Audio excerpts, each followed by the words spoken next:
And it's snowing again. Yep. Non-stop, bro. All today. Okay, that's good. All right, should be up in Facebook.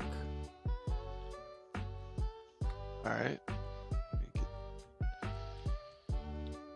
Okay, I see it on Facebook.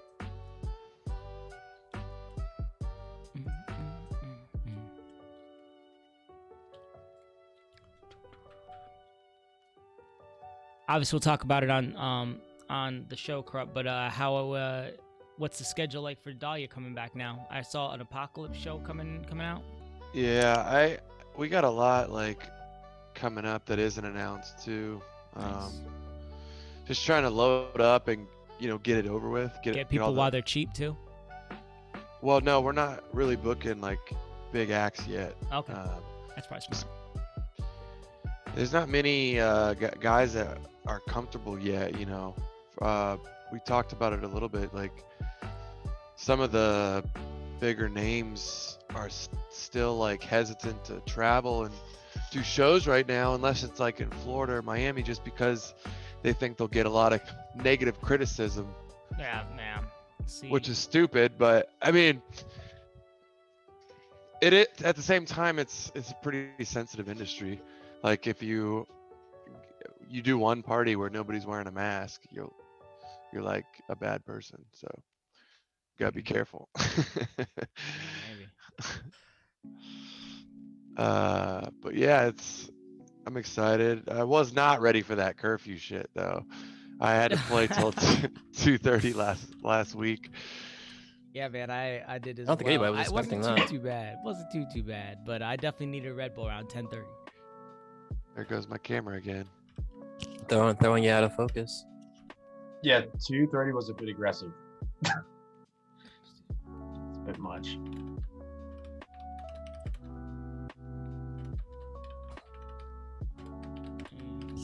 Okay, so that's Facebook. It's up on Twitter. Got it on Twitch and then Instagram.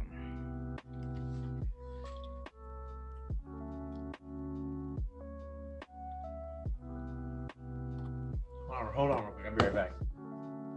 Cool. I'm just gonna sit still till it refocuses.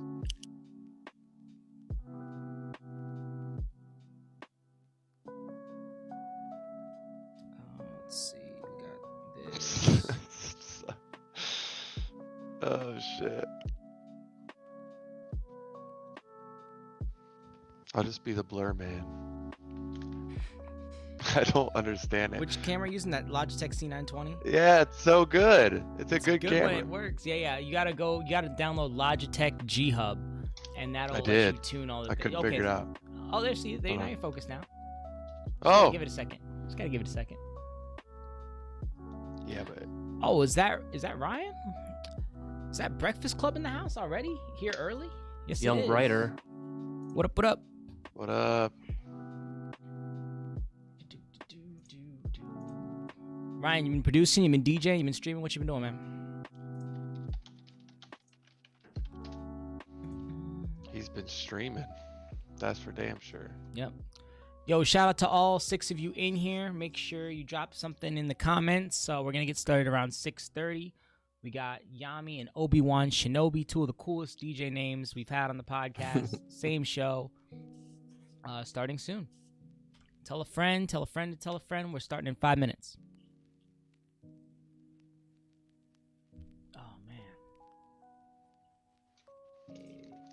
Episode 37. 37. B-Funk's catching up to us. He just had his 24th Sunday stream. So he's doing catching weekly? up a little bit. Yeah, he's doing them weekly. I got tired of you at episode 7. I don't even know how I was still. 7? No, I'm just kidding. 2 months in? Jeez. Let's see. How can I do my own channel? You guys need to Kate just brought over Mars Donuts. Have you heard about the Mars Donuts? No, this is the first time you've mentioned her on the podcast, though. Oh, well, Mars Donuts. They're at what is it called? Krispy Kreme. Okay. What's so special about them? They're like glazed, and then they have like a rocky side, which is like crunchy chocolate, and then like just like a buttery chocolate on the other side on top. I don't know, man. So it's just an extra there's chocolatey donut. I shouldn't Mars say just. donut. Very good. All right. 10 out of 10. Yeah, I don't know if she said they were free or if they're like on a special, but Oh, speaking of Mars, the what is it? The Perseverance, is that what the name of it was? Mars rover landed today at some point, so that's exciting. In case we need to get the fuck off this rock here in the next 30 years. Oh yeah. did you I highly recommend the Elon Musk Joe Rogan podcast too if you haven't. Ooh, yeah, I do need to watch that. How long ago was that? It's the newest one. I think it's like a week old now. Yeah, this is the only podcast I listen to, James. we only can support one podcast. Oh, okay. No, I listen to anytime he has a guest on that I think I listen to. He was I'm not, talking like, a about religious one. like the future of potentially like terraforming Mars Mhm. by giving it its own like pulsing sun. I don't even know, bro. Hmm. Shit's crazy. I That's mean, some- terraforming Mars some sounded advanced. like doable until you said pulsating sun, and I'm like, I don't know about that. Dude, he talks about like a nuclear sun. We can make it already, he said. Man, Elon Musk is definitely What? Lex Luthor of the real world. Yeah, we need more of him, honestly, though. He's the idea guy. Everyone's got to have he's like the idea guy for the world. And I like that about him. I think the most badass thing he was doing is because of all the regulations about flight that he wasn't trying to uphold here. He's trying to find somewhere else to put his stations. All right, at what What's price up, point would you Jasmine? guys consider going on like a private trip to, let's say, the moon? Let's say, you charter a trip, you get 5-minute spacewalk on the moon, and you come back. How much would you pay for that in today's dollars? Like God. with our current Yeah, let's say affordability. let's say Elon Musk said tomorrow, like, we have a flight to the moon. It's a week long. You get out there. You do space. Everyone can spacewalk for 5 minutes, and then you come back. How much would you pay for that right now? I don't How have much much money. Maybe would I pay? Official. $10,000. Oh man, I got 5 on it. I don't know, man. I don't even know if I want to go. Like, I don't even know if I'd rather just go to a music festival. You definitely gotta at least let like 2 or 3 trips go and make sure it works, right? Oh, I would definitely. Yeah, I'm not being. Yeah, on that you're not first gonna be the flight. first. No way. Yeah, I don't know. I don't even know if I'm physically fit enough for space travel. Official Imanon's Imanon. Oh man, I'm pronouncing that wrong. 2,000 Monopoly money, he said. And then it looks like Ryan is Sticky Studio still Ryan in Breakfast Club? Is that just his Twitch name? Yeah, it's breakfast. Yeah, I figured. Yeah. Did we ever see the documentary about the space elevator? No, I did not, Ryan, but I'm sure you will enlighten us. Have you guys been over and seen his stream setup? It's pretty Oh, cool. dude, it's insane. It's sick. Yeah, it's pretty sweet. The whole virtual stage stuff he has is dope. Mm-hmm. Breakfast Club, when's your next stream? Let the people know. All right, I think we're gonna turn off the lo-fi hip hop as much as I love it. Not even gonna fade it out as a DJ. I'm just gonna pause it. Ooh, ouch. James, it's your turn. Do you wanna take this one? Yeah, man. All right, hold on. Let me run the intro before I forget. Almost forgot again. All right, here we go. You guys can't see this, but the viewers can.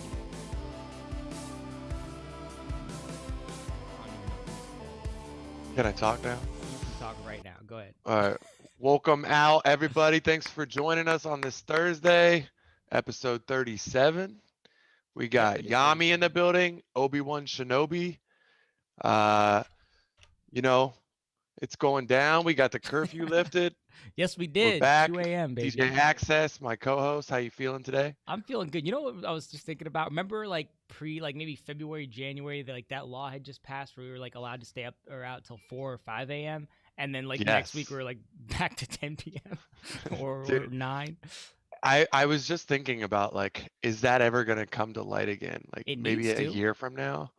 You want to stay up till then? Yeah, man. Because I don't even think it'd be staying up to then. I think you'd have. You'd have more DJs. Yeah. You'd for have sure. the 2 to 2 to 4, 2 to 5 DJ, and you'd have like your 10 to 2 DJ, I think.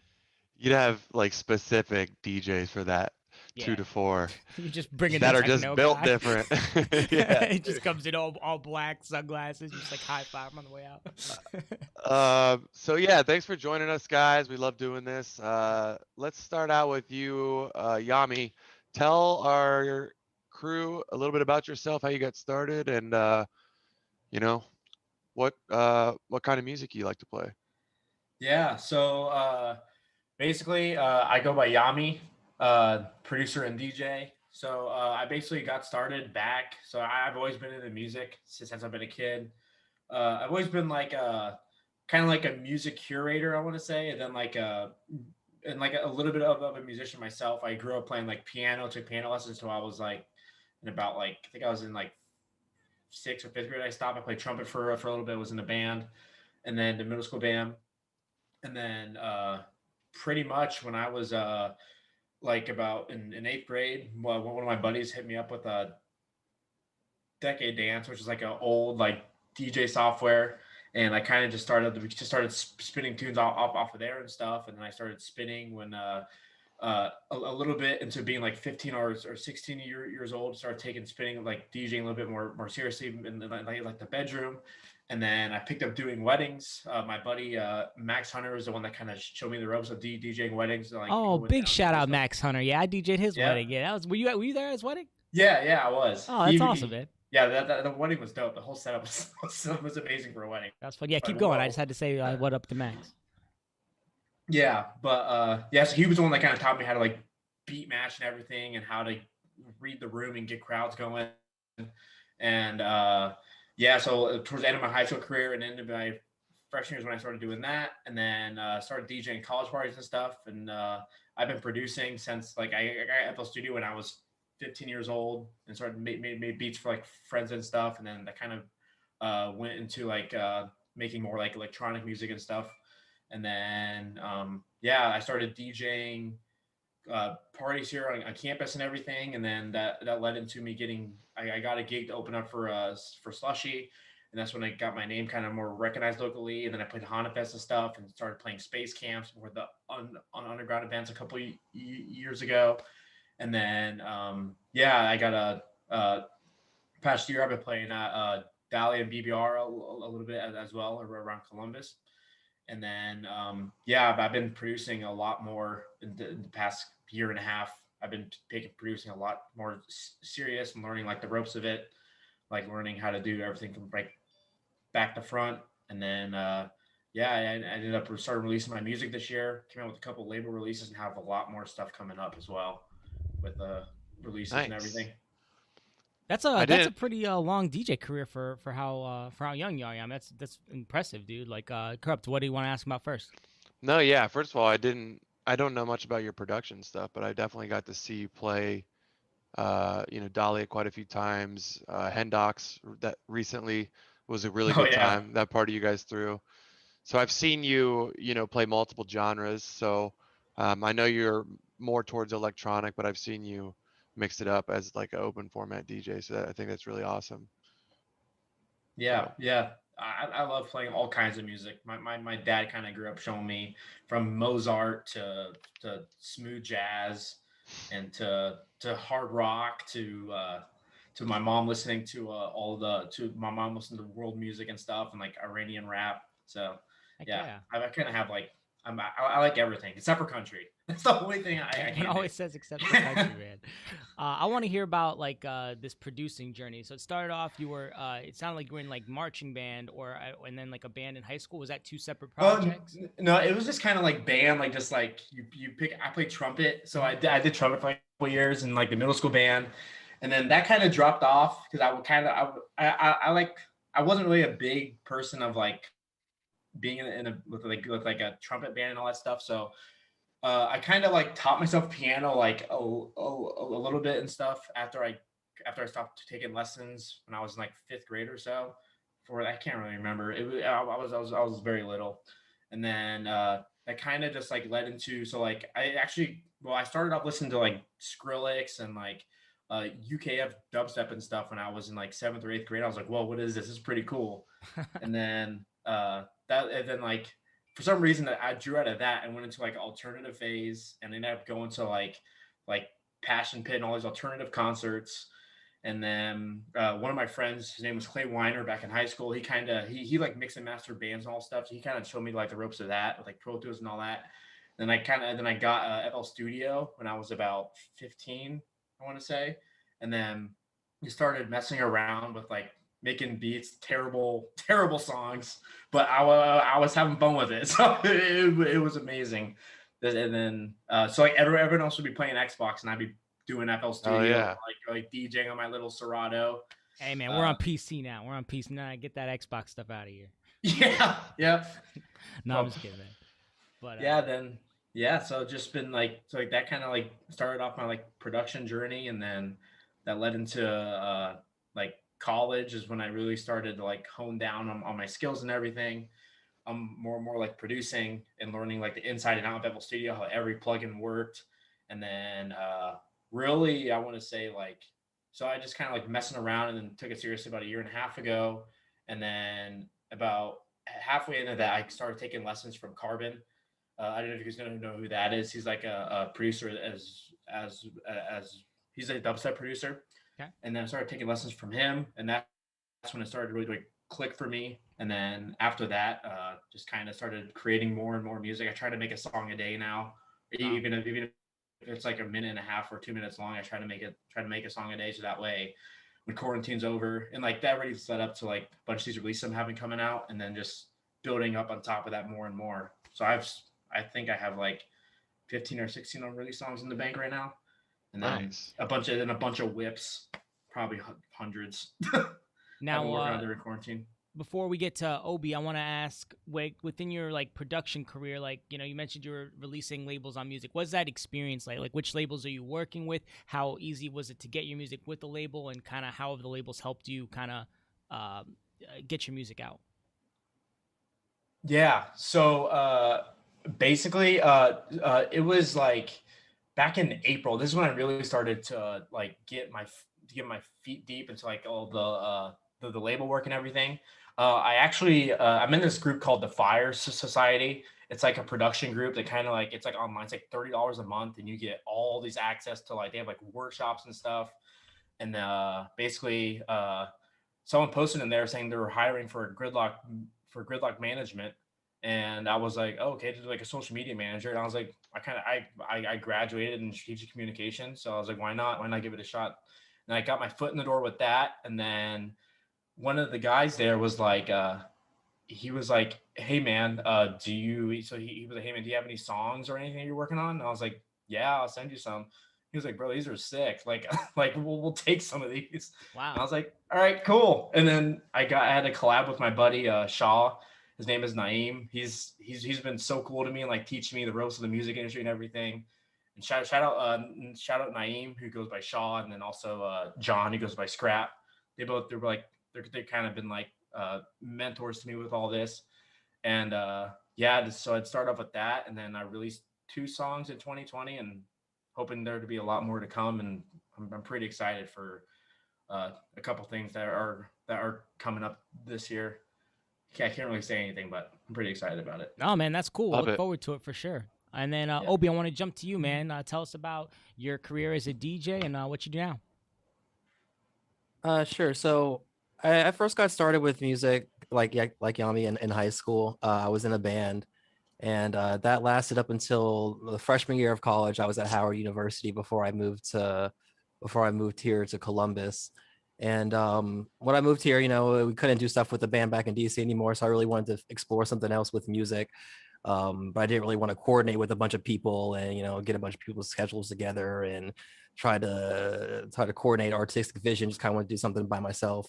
And that's when I started trying to DJ. I first started, I was with my dad at a family reunion, and the DJ he hired was absolute trash.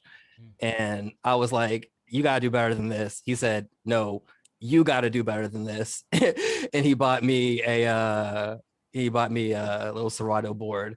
So that's how I got started there. He really kind of pushed me to do that. And if it wasn't from him, I wouldn't have got into it at all. So big ups to my pops for first investing in me and trying to help me push my creativity to do something else, and I wasn't really used to at the time. So since then, I kind of picked up DJing. I was going to Columbus State at the time. And I met some other DJs there. You guys know Jonathan John O'Matic. Yes, we do. He introduced me to Jordan BBX as well.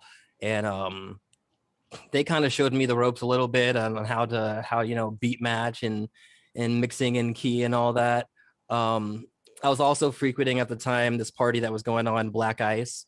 And I love me like some techno music. I love me some Jersey Club. I love me footwork. Just give me the whole POC diaspora of club music. Put me right up in there. So I recorded a little mix, and I sent it off to Hamadi, and he was like, "Oh, this is really good." So he put me on to Black Ice, and that was really my first like club experience, like DJing live, and that really resonated with me. Frequented a lot of mint parties, a lot of Midwest Fresh parties, and that really kind of pushed my inspiration for DJing, kind of like gritty underground club scene style type stuff. Aside from that, that's kind of where I'm at with DJing now. I also really enjoy doing like anime conventions. That's a lot of where my network comes from. Also recently during quarantine, I've been frequenting a lot of VR clubs. So in VR chat, a lot of people will set up virtual worlds where they have like their own clubs and stuff. People are running around and interacting with that. And that's been really interesting, like interacting with like a lot of international folks through that. All right, we're going to talk about this because I've been kind of like on the outside of VR for a while now. I said it mainly for Star Wars games, obviously, James, right? Oh, yeah. But also I do see like the DJs doing on there. A lot of people doing like VR DJ tutorials. Like you were saying, you kind of create your own community. You can do it in, oh my gosh, I'm going to forget the name of the one game. VR chat. Yeah. So you can kind of create your own little worlds in that. So how deep have you gone, Obi, and what can you tell us about VR? Because I'm very interested, especially if for some reason we would go through another quarantine pandemic, stay at home order, and with the Oculus 2, with Facebook pumping that out to people for what $200-$300. Yeah, it's getting a lot more affordable. Yeah, I'm thinking there might be moves. So what do you know about it, man? Well, I'd say the most common misconception is that you need a VR headset. You can totally just use VR chat for desktop and interact with communities there. And that's the best part about it is that it's still super accessible. You can make your own avatar or download one of the ones they have readily available. And it's just been like a really interesting experience, There's always something going on too. Like the community there has been blooming for the past maybe 2 years. So once the pandemic hit, that was like prime time for people to really start funneling in there. One of the really notable ones that I've been attending is called Loner Online. If you guys are interested, I can send you a link to their Discord later. But they have some really cool events, and they've been even bringing in more bigger name like headliners for EDM community because everybody's been so interested in it lately. Yeah, I think man, that is dope. Definitely gonna blow up. I definitely saw Aoki did a big one where all the avatars were like on his dance floor. It was really cool. Yeah. Everybody in the Discord was freaking out because Porter Robinson popped by one time, and they were just like, "Oh, Porter! Oh my God!" He's big in that anime community too. I mean, yeah. I think the anime community is massive. I know when we would have the convention here in Columbus, it was just crazy downtown. It was. Oh yeah, the anime convention raves, those are definitely my favorite. It's just a kind of different vibe. Everybody's a lot less self-conscious. They're just ready to let loose and be themselves. So it's always fun to see. All right, so Corrupt's the Dragon Ball Z guy. I'm the Avatar Korra guy. Obi, what's your go-to anime, man? Oh man, so I have to say Naruto, as corny as it is, I was gonna guess that. As corny as it is, going back and watching it now is like, oh man. But I watched it growing up. The newer one, Boruto, not so much. It's not really living up to its stuff. But I don't know. I watch a bunch of anime. Titan. Attack on Attack on Titan. Titan, Attack on yeah. Titan, yeah. Oh I've man, seen that's the first finishing three up right episodes. now, and that's really hype. It's really good. Breakfast Club says, "Yo, Obi, have you seen the Post Malone Pokemon concert this weekend?" I'm also a Oh Pokemon man, as well, but I don't know if you sounds count that cool as as an hell. anime. I guess it yeah. is. Pokemon's great. I love Pokemon. Post Malone though, why they pick Post Malone? I mean, Post Malone's popping, but I don't think Pokemon. You know, No, not with Post Malone. But there was one thing I want. Oh yeah, you wanted to talk about your next stream, Obi. It's right. for a great cause. You know, you've been pumping it on your Instagram. Tell us about Black to the Club. So Black to the Club is this idea come up with not too long ago, and I really just wanted to do something good for the community. I've been doing a lot of streams this past year, so I really wanted to put it up on a benefit stream that could also support Columbus in a way. So I reached out to my friends with the Black Abolitionist Collective of Ohio. They do a lot of work in the community with setting up protests, as well as doing teach-ins for POC in the community and workshops. They also work directly with victims of police brutality. So I really wanted to show support for them and raise some funds. So I got a couple of my friends from Columbus, a couple of other extended family of Columbus. Let me just go down the lineup here really quick. A lot of guests that you have already had here on the podcast as well. Oh, cool. Yeah, Yeah, so Rob says Ghost in the Shell. That's a classic as well. Oh yeah, Ghost in the Shell is deep. That's hype. What were you saying, Yami? I was gonna say I saw your the lineup come out today for the one coming up next weekend that you had. That the thing is stacked. Oh yep, that's what I'm talking about. Yeah. So we got ASL Princess, we got Satelli, we got Governor, Mark Taylor out of Baltimore. It's one of my friends from back in the DMV, does drum and bass. Jordage, he's also in the band The Turbos, but he's going to be doing a solo set. He does like R&B, kind of hip hop. He might be doing some covers. Let's see, Runner, he's out of LA. He does like some club music type stuff. But I'm super excited about it. You know, we also got a handful of VJs that are thankfully donating their time for the cause. So we're hoping to raise $2K for them so they can continue their work in the community. So if you guys, you know, lend me your ears and your wallets, tune in next weekend, the 26th and 27th at twitch.com/black to the club. It's going to be a great time. You know, we're going to have some club music, drum and bass, footwork, house music, R&B, some future beats, ballet funk. You know, tune in. It's going to be a great time. Cool. I'm really hoping we have enough time to talk about you being in DC and some of the music that's coming, because some of the music you mentioned that I'm hearing is like really just kind of pioneered in DC, especially with like footwork and stuff like that. So I hope we get to come back to that. Yami, I want to go to you though, because the way I found out, I heard your name kind of through BBR and Dahlia, but what really interests me is that article that I saw from the Ohio State paper with you talking about people of color in the EDM industry in Columbus and some of your thoughts on that. I just wanted to see if you could talk about like how you got involved with that article, some of your thoughts that you had talked about, and just your overall thoughts on it. Yeah, so I actually Andre I met Andre back. Well, he was friends with a friend of mine named Mike, and I did a live stream back in April. It was like the Walk Hard, yeah, that's what it's called. It was the Walk Hard Massive live stream I did with Will, and that's how I met D Saves too. Shout out Lume and David D Saves. Those guys are the homies. They're cool. And Big shouts. And yep. And they so basically I met Andre through that, and he just hit me up on Instagram saying, "Hey man, like we're looking to do a feature for a Columbus Own section." And I said, "Sure, why not?" And then he kind of just came over, and then he wanted to focus on Black History Month and kind of focusing on the EDM scene here and like people of color in the EDM scene. And basically, I kind of just it's one thing where it's like in Columbus, I'm not really sure how it is like locally with like other places, but I will say that like I know there are people that like butt heads, and there's a whole kind of stuff with all local drama, which I'm kind of like bleh with, and then I'm trying to separate myself from that, but it's pretty cool to see like Raiden Labs, who has Space Camp, Mm-hmm. and like he's black. You have Will, who's DJing everywhere. He's black. You have Replay, who's helping Raiden, and he's also DJing everywhere too. And they're all DJing dubstep and like house music and in the Jersey. And we have Obi-Wan over here who's doing the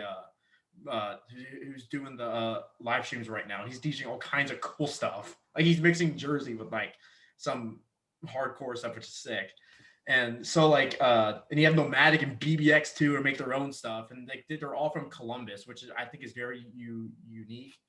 And it's pretty cool how like I kind of wish that everyone was more like kind of like together in a sense, but it still seems kind of separated. Like I'm with this group, you're with that group, or whatever. But it's just cool to see like around the city, just different people of like it's the majority of people that are leading these things are black, and which is pretty cool to see. Because if you and like nationally on like a bigger scale with EDM, it's the majority of the people are white, and you don't really see a lot of festival curators that are like the bigger festival curators that are black or Mexican or black or Mexican or Native American or Asian or whatever. It's all pretty much white people. But and it's like one thing where it's like that's where I find Columbus unique, because we're all just kind of like it's like everyone just like is just like it's you don't really see like it's separated where it's like, oh, it's like everywhere here is like kind of like whitewashed. It's kind of like in the EM scene, it's like kind of like together in it. I can definitely corroborate to that, like as compared to like the DMV EDM scene. It feels like Columbus has a lot more independent creators that are doing more content in parties than rather than in bigger cities. There's a lot more people with old money. It's a lot more people that have already been established that have more of a play onto yeah. And in here, I haven't really felt that kind of gatekeepiness, whether it be in social or racial class. That's one thing I really do appreciate about Columbus and the EDM community is I don't feel that much as compared to like DC or like New York. Right. Yeah, you nailed it, man. Because like that's, I mean, when I saw the article pop up and I saw the headline, I was like, whoa, this is kind of weird. I've always thought that Columbus is like, really cool with like, getting everybody involved. And as long as you're like serious about, your craft, like there's a place for you. You're going to get a shot, like through Nick Reed, through a Corrupt, through, a Raiden Labs, through somebody. Right. And so, I was expecting to be like, what is this YAMI dude like talking about? And then boom, there it is, paragraph 2, he's nailing all the stuff that he just told you now. About why, if you're a minority in Columbus, you got a shot to make music as long as you're passionate about what you do, where maybe it's not in some of these other bigger cities. So I'm glad you were able to talk about that. And James, I want to come to you, man. Do you like, he talked about kind of the clickiness of, there's this crew over here, like that crew over there. Do you think there is still some of that in Columbus, or we've kind of eradicated that and we all have like one big DJ community here? Maybe it's not one big DJ community, but there's not like, it's not clicky. Yeah, I mean, he's right about that. First of all, he's right that still exists, unfortunately. But as a performer, he's right to not want to be involved in it. Like, it's not something that you should want to be involved in. It just kind of happens naturally.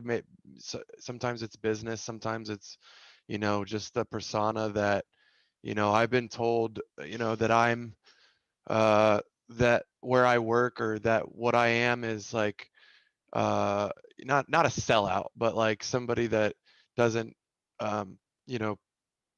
play like underground or creative or parties or stuff. But a lot of people don't know where I came from. I literally came from the underground, and I literally threw my own parties. But you just got to ignore it. And then I do wish that everyone could coexist, because geez, like the community's already strong, and if everybody could come together and like throw parties together and stuff, it would be. But I get it. Like, I get everyone wants like their piece to the pie. And as a performer though, like as DJs, we just want to play. We want to play fun shows. We want to get together with our friends, and we want to get together with our DJ friends. Yeah, and as far as like the whole race thing, like I see it too, and I think it's really awesome because you know, obviously like when I first started liking electronic music, like now that I think about it, like aside from like Carl Cox and a few others, like it was all like white producers and DJs. And it was like the crowds were too, like really, like now that I think about it. And now it's definitely a diverse crowd, and it's not even something I've thought about because like over the years I've just loved the music, but I could see that being a really awesome opportunity um, from that perspective. So I agree with everything Yeah, about this article. and you roll that into music festivals where it's now like that's where people go for, like, you know, some of the most acceptable communities everywhere. Like, sure, you know, you see a story every month or two about, you know, someone who's a big name in the industry getting you know, canceled for something, and we could have that discussion later. But as far as like where you can go to be yourself and have a good time, I feel like music festivals has got to be like the top 3 of that list, right? Like sporting events, music festivals, and maybe another one. So yeah, anything anyone else wants to say on this before we close it out and head to show and tell? No, not really. I mean, like the only thing I would have to say is that like I just wish that like the local scene and like not and like the one good thing I was saying that like the whole like the diversity of everything is great in electronics. Even my cat's getting in this stuff, but and I think it's amazing. Like it's beautiful how diverse we are here, and especially even with music, people are making they all make house music, they all make different types of house music. People make dubstep, they make different types of dubstep. But the only thing is that I wish that like it's probably never be possible, but like I wish that like we could just all come together like how it was like 5 or 6 years ago, even when it was just like when we would pack out Scully's and we would all just see Zomboid and Ghastly and stuff, and like it wasn't about all right, these local DJs are with this promotion team or they're with this promotion team or they play at this club or they play at that club. It's like electronic music was built on people coming together as a community, and it's like I feel like that's dwindling very quickly in Columbus, and I just wish that it was a lot more put together and communication was better. Oh, I actually want to stay here for just a second. So yeah, I mean, you're saying that like you're finding it's getting more clicky compared to 5 or 6 years ago. I would say the opposite. Really? Oh, I would definitely say the opposite. When I first got here in like 2014, it seemed very very clicky. I don't know. That's kind of why I gravitated to more of the underground electronic stuff, with like Midwest Fresh and Black Ice and a lot of those, you know, queer POC parties is because it did feel very clicky in the EDM community up Well, until it wasn't just clicky, it was really political, yeah. right? Like Mhm. nothing was. You couldn't associate with one person if you were associating with another person. Man, I missed all this. Yeah, I mean, I think it can always be better. Like, you know, you talked about like growing like 6th and 8th grade, Yami, like jamming to Skrillex. What's crazy is like we were jamming to Skrillex at a much older age too. Like electronic music goes, there's no age range for liking electronic music. So the good thing is the community, our electronic community in Columbus is always going to be around, and it's always I think it's always going to get better, and it's always going to go through the cycles. So like whatever, you know, those concerns, they're definitely something to think about. I mean, I think we all would love to see the community come together more, and you know, everyone wants to throw their own parties though, man, and there's a lot of DJs, and I think the opportunity to DJ will get better, especially after pandemic. So hopefully, you know, everybody will just be playing everywhere. There has to be that healthy competition too. Right. When I think clicky, I think like, you know, it's you know, either this or that, and I feel like maybe there's, you know, there are groups, but I wouldn't call them clicky because I feel like people kind of flow back and forth through them. But maybe we could talk about that more later. I know Corrupt is low on time, so I wanted to go to Show and Tell, his favorite segment. Yeah, guys, we just like to show off some DJ gear or something that means a lot to you. It could be non-DJ related as well. We've had everything from animals, wedding rings, pregnant picture, X-rays, DJ gear. Yeah, and you know. So I'll start with you this time, Obi-Wan. What you got for us? Oh man, I got my desk trinkets to keep me grounded because I'm Okay. here like Talk about it. here planning. I'm here cooking. This is what I'm looking at if it's not my monitors. So I got me here a little Samus figurine.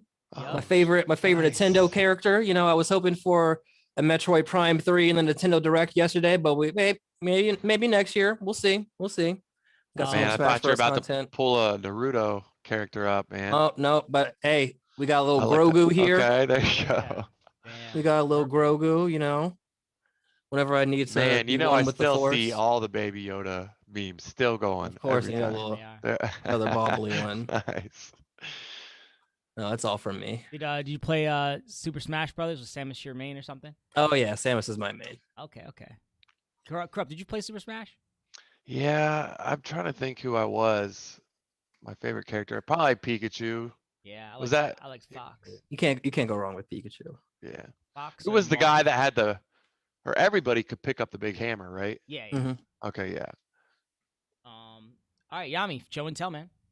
Yeah, so basically mine's not anything bigger, but it is special to me. Is just this Balsam Forest candle. So basically what I do every time before I produce, especially if I'm gonna have like a whole night session, I have to crank out something, I usually just light up a candle and it kind of calms my nerves, and I'll sit there and I'll kind of jam out to some jazz or something like that before I go in and produce whatever I'm gonna make.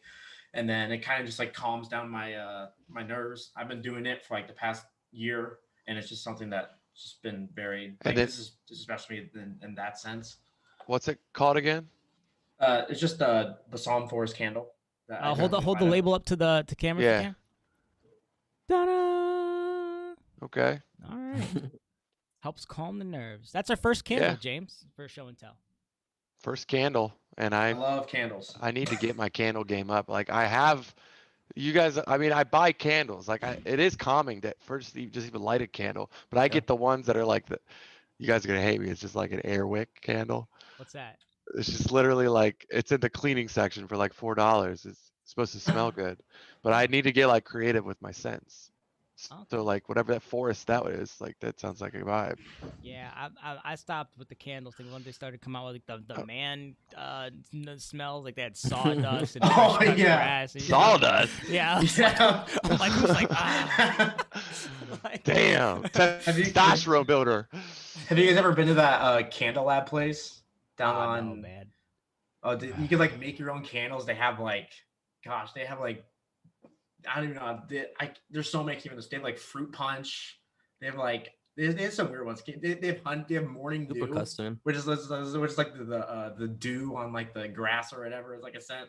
It's crazy. I They mean, need to make like go ahead, James. a candle for like each venue. Like Scully's, like smells a little bit like weed, something Hotels like that. kind of do that though. I feel like Yeah. you like, especially hotels in Vegas, you can tell like which hotel you're going into by the scent. Like they all got their different little scents that they use. Mhm. Let me know in the chat if you know what I'm talking about. But yeah, I wanted to go back because Obi, we talked about Black to the Club. The stream that I saw you on was Home Alone 2. You had a really creative, raw style. And you're playing a lot of Afrocentric beats. I know we were talking earlier about your kind of underground stuff, but the set you threw down for that was very like Afro, very R&B. I just wanted to see like, is that part of your style? Was that something special? And just talk about maybe your prep for that show. Well, it's probably the sounds of DC was what really kind of put me onto that. I was raised on listening to a Cool. You lot made of it back to DC. Awesome. a lot of go-go music. So that really kind of influenced like my R&B kind of funk style. Real quick, yeah. for people who don't know who go-go is, can you kind of? Oh yeah. Thank you. So go-go is a locally grown in DC genre of music. It's kind of a mix of maybe R&B and funk kind of influences. It's like a full band setup, but it also has a lot of call-in response, which brings it back to hip hop roots as well. Is But it go-go pretty down tempo? Or is it range? Yeah, it's pretty down tempo. A lot of the time it's more chill stuff. If we're talking like for first generation, it has its own like subgenres at this point now. It's been an established genre for about 30-40 years. So third, fourth generation go-go you hear nowadays is a lot more hyped up. and doesn't really sound as smooth as the older stuff. But that's a whole nother. I can go on about that. You know, I love researching subgenres of countercultures. So, you know, the punk scene in DC, and the go-go scene, and the footwork scene in Chicago, and the Jersey club scene, and the club scene in Baltimore, just all that stuff, just all the super niche genre scenes of cities kind of really get me. Yeah, man. Once they're like, they lost me when it was like, okay, there's Baltimore club, and then all of a sudden there was Jersey club, and then there was you got Philly club. Yeah, and then it was like, oh, there was all that's footwork, and then the go-go person would come out and be like, no, it's all go-go. Like, so I'm glad you're able to break that down for us, man. If I was to give a shout out to any pioneers right now, there's a lot of folks out of Japan that have been making Jersey club music, and they've been really, really pushing it. You know, it's kind of evolved into like kind of like a cutesy future bass Jersey club fusion stuff, and I've been playing like a lot of their stuff lately. Jersey Klubaroo is the label name that I've been following a lot recently. Klubaroo? Yeah, I'll link it in the comments. And bro, that right before COVID hit, like the Jersey club was getting bigger and bigger here, and even like traveling, like. Well, yeah, you guys recently had 4B, right? Yeah, 4B, but like, you know, you started seeing all the music sites put more Jersey club remixes and just more drops of, you know, Jersey club. Yeah, Marshmello fucking. Yeah, all that Jersey club blew up with that, yeah. And the breakbeat stuff too. Breakbeats. Nice. It used to be everybody was taking down Jersey club remixes, and now everybody's trying to commission Jersey club remixes. Yep. Yeah. I honestly didn't think it was gonna come back, but I was wrong. So there you go. That is for what it's worth. Yo, to the people in the chat who are talking about the Vegas sense, y'all know. Thank you, chat. I love you. Thank you. We're gonna do tips for listeners because James has to go pretty soon here. Guys, my favorite segment, just something that you can tell DJs, you know, it could be an intermediate tip, it could be a beginner tip, but just something that, like, you know, during your come up has really, really helped you. And hopefully it's something that people wouldn't, like, you know, say just in passing. Like we say, you know, we've heard practice, we've heard, you know, be good to everybody. Like, you know, we're trying to go a little bit deeper. And I want to start with Yami. What's your tips for listeners, please? And so my like one and only tip that I really have is to put yourself in the position to be told no. And that's something that I really learned, especially in this quarantine with more like my production stuff, just putting yourself out there and just kind of like putting yourself in the position to just be like told like to like put your music out there and just put yourself out there, because you never know what's really gonna happen if you keep it all, or even if you're a DJ. Like literally how I got started spinning, like how I got like kind of like a local DJ gig was that I pretty much just sent a mix to someone that worked at PSG, and then I got my first gig at Haunted Fest, and then that built into being, then Raiden and Sam were there, and then that got me built in the space camp. Then that led to Slushy, then that led to DJing at downtown at clubs. And so just put yourself in the position to be told no. Heck yeah, shoot your shot. Yep, I love that. It's kind of like be fearless, but also you know, put yourself out there, and hopefully that you're going to get feedback. Because you know what I love seeing, James, and this might upset some people, but there's like that producer phase, like maybe 2 or 3 years, and someone's going to be like, he's talking about me. I'm just talking about in general. A lot of people do this. Like 2 or 3 years in, they throw out some tracks, and they're like, yo, this is the one. I just made a banger. Share. You listen to it, like, okay, I don't really think this is radio ready. And they're like, man, I can't believe people didn't like my song, or I can't believe this didn't blow up. And then 6 months later, they fast forward and they're tweeting about, man, I love the shit I'm making now. I can't believe that shit from 6 months ago. And I'm over here like, oh, but we were supposed to like call it a banger, like you. But so I see that, and like it's that's so kind of what I'm thinking as well with what you said. Yeah, it's like, you know, be fearless, but if it doesn't get picked up, you don't let it affect your emotions. You got to keep pushing no matter what, even if you think it's a banger. And there's always room to progress and learn, and you never stop, especially in music and DJing and being creative.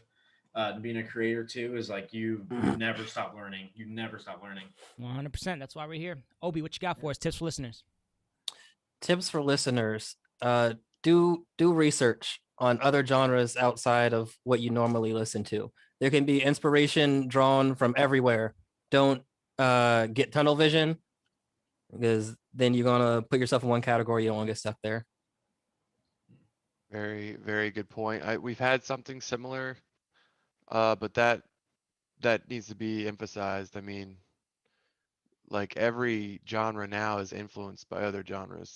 Mhm. Every major artist is playing multiple genres or inspired by, like, even the 80s. I'm still hearing a lot of 80s in a lot of these new Yeah. releases. Yeah, Weekend's guilty of that a lot. Mhm. Yeah. Cool. I like it. And then I actually have some 614 releases. For those of you who are here, hold on, let me put the link on here. We started a Spotify playlist not too long ago, and we're really, really pushing it. So if you found, Obi or Yami's tips helpful, if you like James or if we've helped you out in the past, the best thing you can do is go to Spotify. You can either use that link or you can use the search and to search Columbus DJ Podcast or 614 releases. Like the playlist, it's literally a free way that we can elevate all the producers in Columbus, because we're gonna get a ton of people following that playlist. We're going to put new releases from that playlist on there, and then hopefully that'll get more traction, and then we can build up these Columbus artists who are putting out great music. I was listening to somebody's track earlier. Bakovin just put out some releases, and one of them I really like, but the other one I'm like, oh man, I'm not really I'm feeling this one as much. But the quality of the track and the fact that I'm like, this isn't the best thing that Columbus is putting out right now, it just speaks to where we're at. I mean, James, people are coming out with releases. Discognition just had something with Grum's label, a stream. He's been on the show. Entel just put out his EP. Let me just talk about his EP. It includes Eyes, Patterns, and Tunnels. It's the Entel EP. Let's see if it'll tell me who put this out. This is Deep State, and I forget whose label that is, but that's a big It's deal. a big move for him. So that's Entel's EP, and then like I said, Bakovin released Days of That and Isosceles. I liked Days of That a little bit more than Isosceles, but definitely check them both out. You might like them better than I did. Killing it with the house music. Say again. So killing it with the house music. Yes, I mean progressive is who knew that progressive is gonna be where Columbus sits in yeah. the genre. James, anything that your feelers have been? Any new mix releases? Shout out to David Michael, said he followed our Spotify playlist last week. Definitely want to get Yami's, some of your releases on there. That'd be awesome. I don't think we have much dubstep or any bass, too much bass yet, so that'd be awesome. Like I said, cool. I mean, we're really just trying to get that local talent that we keep talking about this entire episode on a place where we're all united and sharing the music, because also being in a lot of places that I play, I don't get to always play my originals and remixes, you know what I mean? So sometimes it's just good to get that music out there, like, oh man, Yami made this, oh shit, I gotta go to one of his shows. So definitely something to keep in mind. If you're a local artist, send us your music. Like I said, guys, it's free. Just go into your Spotify, search Columbus DJ Podcast, like that. We definitely appreciate it. And James, are you out of here? Yes, cool. I'm playing a private event tonight. So. Enjoy, man. Appreciate it. Thank you. Every show. Yami, Shinobi, appreciate you guys for joining us. I'll see you around soon. Be safe. Thank you so much. See you, Mike. See everybody. Later, James. Have Enjoy a good the show, one. man. Thank you. All right. So I just wanted to end it with Tastemakers and the Flip. Tastemakers is just where we talk about some music that we've been listening to. You guys have already done a great job of that. But yeah, what have you guys been listening to recently that you feel like more DJs should check out? And Obi, I know you got something you want to tell us. Yeah. Those tracks I mentioned earlier, link that in the comments. But also this one artist I've been listening to. Cool. They're called YAMI. It's like YAEMII. Okay. They're a Vocaloid rapper, but they also produce drum and bass and do some bass music type stuff. So think Miku Hatsune with bass music and drum and bass with some rapping vocals over it. I know some of those words, but not all of them. You might have to start a playlist that I can follow. Obi, you need your own playlist, man. I feel like with some of the, you are a real tastemaker. Where I'm kind of like the DJ. I know what to play when for like, you know, the crowd or whatever it is. I really feel like you're like trying to push like, hey, this is the sauce, you know? Like, Hey, I like listening to some next level experimental stuff. You know, Yeah. one of my favorite things about being a DJ is putting people onto new vibes. mhm. And you know, if you get me in a room, I will talk your ear off about the subculture of those vibes. So Oh yeah, man, keep it going. Do you have any playlists or anything like that on Spotify that you? yeah, curate? I'll send you some stuff. All right, cool, sweet. Yeah, Oh yeah, Obi. I would like to listen to that. That'd be dope. And then Yami, you said you're listening to jazz before you start to produce. What else you been listening to, man? I listen. So like lately, I've been listening to a lot of Beethoven. Okay. I've been going back to Mozart because like I have just been like because I've been kind of like a rut with like my production a little bit, and so I just kind of like I watched this workshop. I think it was a Hades workshop, and she like mentioned to listen to the Beethoven and just listen to how like the song is structured because they didn't have like all the fancy reverb, delay, and everything, and how like and how like all they had was just structure and arrangement and like just listening to like even like Moonlight Sonata and how he plays it is basically the same notes, but it's just all transposed differently throughout the song. So Yeah, it's interesting. All you really had was like velocity, and that's pretty much it. And then I guess release, because you had the pedals, and I don't play piano, but I'm assuming that's what those pedals do, is they can adjust the release of the sound. Yeah. Or the note. Okay. See, chat, I'm doing all right. Let's see what else I could ask you guys. The flip, did you guys want to ask me or Corrupt anything, or just topics that you wanted to touch on before we dip out of here? What's your favorite gear to perform on? I've seen numerous videos of you performing on various different types of gear. So what's your go-to or your dream rig? My dream rig is my current go-to rig, Rain 12s with Rain 72 in the middle. You know, I just feel like I have all the tricks I can do on turntables on the outside, but I still have the buttons that I need. I like the way that the Q is set up. That kind of beats out like something like the S9 or the S10 or the S11 from Pioneer, because I really don't like their queuing system with the headphones. And I'm a huge proponent of learning to be able to mix like solely in your headphones, because you never know what's kind of going out with speakers or monitors or whatever. So if you always can mix in your headphones, even if it's not like your favorite way to do it, you're good. And I feel like the Pioneer battle mixers do a poor job of that. Love the 3000 Nexus system. I haven't really had a chance to DJ on it, but they gave me exactly what I wanted in those 8 Q points.